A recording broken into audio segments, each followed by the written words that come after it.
नमस्कार, जय मां भवानी। मैं एस्ट्रोलॉजर मदन सारस्वत। स्वागत है आप सभी का आपके अपने यूट्यूब चैनल पर।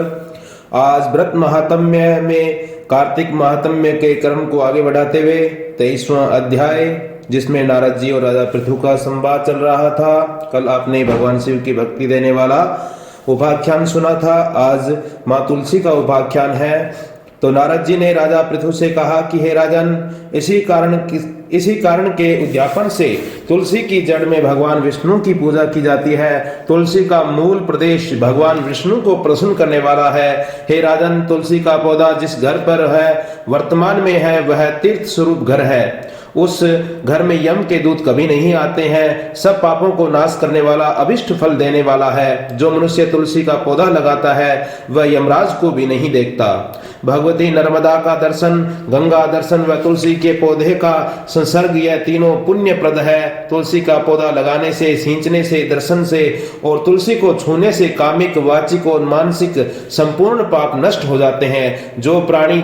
जो प्राणी तुलसी के दल से भगवान शंकर का पूजन करते हैं वह पुनः गर्भ में नहीं आते हैं। निसंदेह वे जीवन से मुक्त हो जाते हैं। तुलसी के दल से पुष्कर आदि समस्त तीर्थ, गंगा आदि संपूर्ण नदियां और विष्णु प्रभृति सब देवता निवास करते हैं। तुलसी के साथ यानी तुलसी के पास जो अपना प्राण विसर्जन करता है वह चाहे कितना बड़ा पापी क्यों ना हो, उसको यमराज नहीं देखते हैं। हे राजन, जो लोग तुलसी के काष्ठ का चंदन लगाते हैं वह सहज ही मोक्ष को प्राप्त हो जाते हैं और उनके द्वारा किए गए उनके शरीर को स्पर्श पाप सब नष्ट हो जाते हैं और उनके शरीर को स्पर्श नहीं कर पाते हैं यमराज के दूत।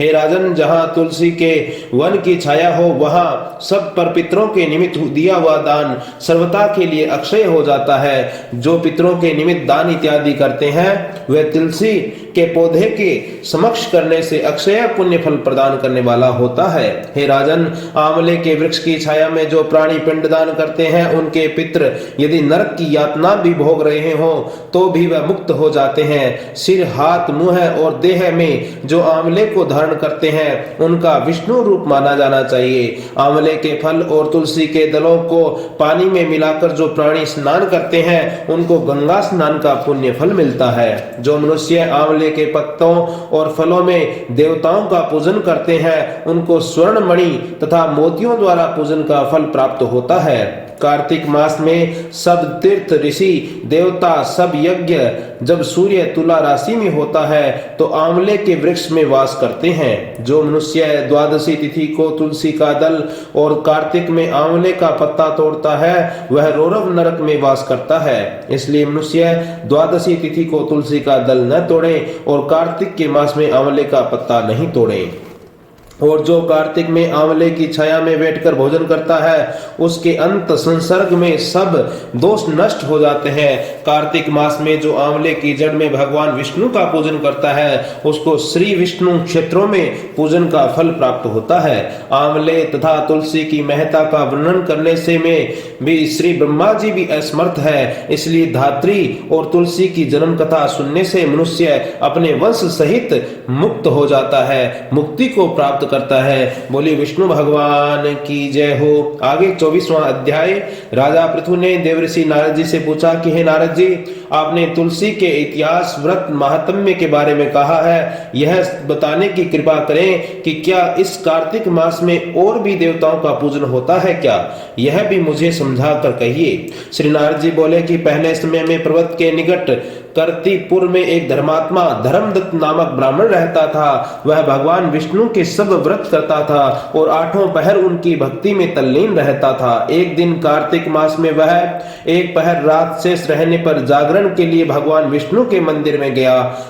वह हर प्रकार की सामग्री लेकर पूजा करने के लिए जा रहा था कि उसने मार्ग में एक बड़ी भयंकर राक्षसी को देखा, जिससे कि उसके बड़े बड़े दांत थे, लबलबाती जीभ हुई थी, बड़े बड़े लाल नेत्र थे, जिसका शरीर नंगा था, मांस रहित था। उस भयंकर राक्षसी को देखकर धर्मदत्त बुरी तरह कांपने लगा और वह कुछ न उपाय न देखकर उसने पूजा वाली थाली और जल का लोटा उस राक्षसी पर फेंक दिया, क्योंकि उसने भगवत नाम का जप करते हुए वह सामग्री जल का लोटा जिसमें कि तुलसी दल पड़ा हुआ था उसको मारा था। उससे उसके जन्म जन्मांतर के पाप नष्ट हो गए और उसे अपना पूर्व जन्म स्मरण आया और वह हाथ जोड़कर धर्मदत्त के चरणों पर गिर पड़ी और उसने कहा कि हे विप्र, मैं पूर्व जन्म के कर्मों के फलों से आश्वस्त हो प्राप्त हुई हूँ। हे नारद जी ने कहा कि हे राजन, उसको इस प्रकार प्रणाम करते देखकर अति विस्मित होकर धर्मदत्त ने पूछा कि तेरी यह अवस्था किस कर्म के कारण हुई है? तू पूर्व जन्म में कहाँ रहती थी और तेरा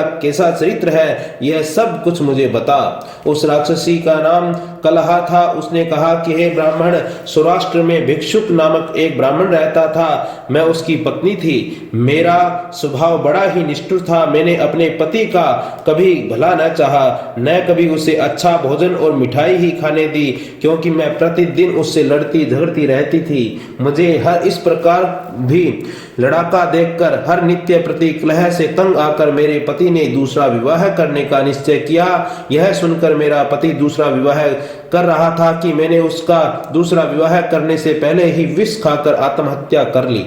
मेरी मृत्यु के पश्चात यम के दूत आए और मुझे पकड़कर गधा मारते हुए यम के पास ले गए। यमराज ने मुझे देखकर चित्रगुप्त से कहा कि हे चित्रगुप्त, इसने क्या कर्म किया है? जो भी कर्म इसने किए हैं अब उनका फल इसको भोगना होगा। चित्रगुप्त ने यमराज से कहा कि इसने अपने जीवन में कोई भी अच्छा काम नहीं किया है। यह सदा अपने पति का खराब भोजन देकर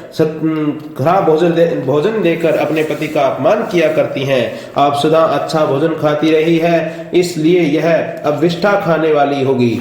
इसको अब सुकरी का जन्म दिया जाए, क्योंकि यह अकेले ही पाक के बर्तन में भोजन करती थी, इसलिए यह अपने बच्चों को खाने वाली बिल्ली हो गई।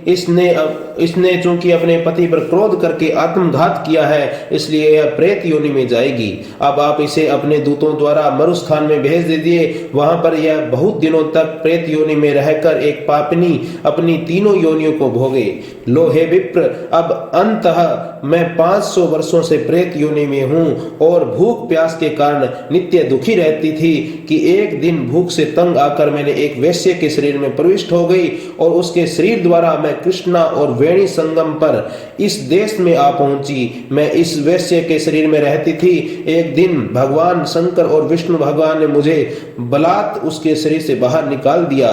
फिर मुझे आप दिखाई दिए। आपके लोटे में तुलसी का जल एक छींटा मेरे ऊपर पड़ा, जिससे कि मेरे सब पाप नष्ट हो गए।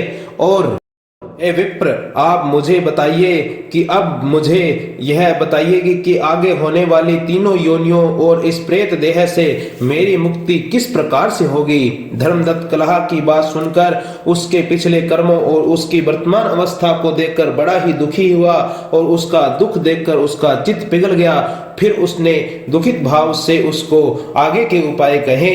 बोले श्री कृष्ण भगवान की जय हो, विष्णु भगवान की जय हो। आगे की कथा 25वां अध्याय जो कि कल की कथा में सुनाया जाएगा। उससे पहले जिन्होंने चैनल को सब्सक्राइब नहीं कर रखा है वो चैनल को सब्सक्राइब कर ले, ताकि आगामी वीडियो आप तक पहुंचते रहें। जय श्री राम, जय मां भवानी।